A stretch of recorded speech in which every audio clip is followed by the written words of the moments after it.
नमस्कार।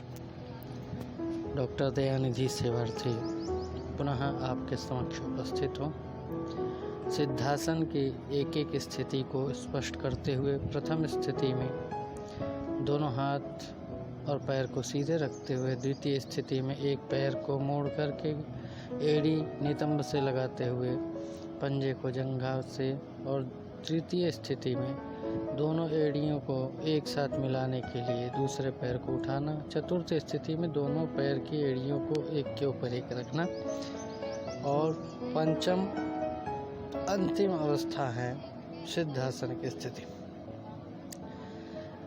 स्थिर सुखम आसनम। महर्षि पतंजलि ने स्थिरता से जिस आसन में हम अपने आप को स्वस्थ निरोग रख सके वही स्थिति आसन कहलाती है। तो आज हम बात कर रहे हैं सिद्धासन की। सिद्ध आसन जिस स्थिति में बैठ करके तपस्वी साधक साधना करता हो वही आसन सिद्ध आसन है।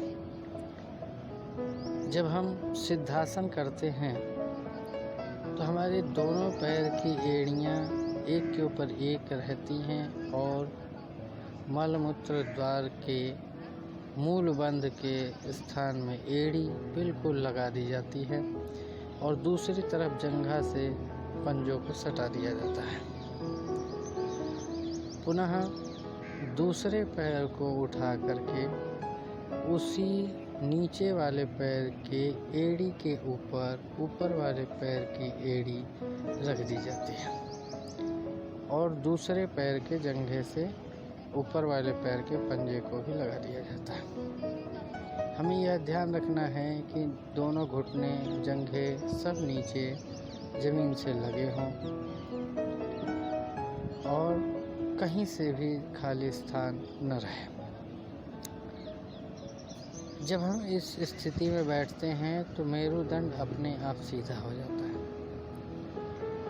हमारे दोनों तरफ से जंघे घुटने ज़मीन से लगे हो यह निश्चित कर लें और पीछे से कमर भी हमारी सीधी हो, मेरुदंड सीधा हो, यह भी निश्चित करें, सुनिश्चित करें।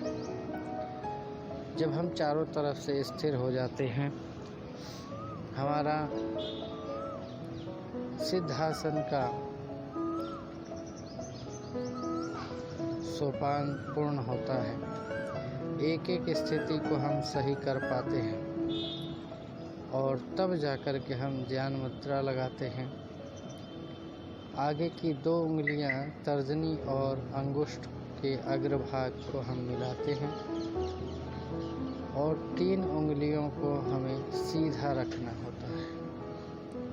तीनों उंगली सीधी होनी चाहिए, 2 उंगली अंगुष्ठ और तर्जनी का अग्रभाग मिला होना चाहिए और घुटने पर हाथ हो। यह सिद्ध आसन। और ध्यान रहे जब भी आसन पूर्ण हो जाए, ज्ञान मुद्रा लग जाए तो आँखों को अवश्य बंद कर लें। इस स्थिति में हम साधना, अध्ययन, स्वाध्याय, तपस्या जो भी करना चाहे वो हम कर सकते हैं। यह आसन बड़े ही स्वास्थ्यप्रद, लाभप्रद है।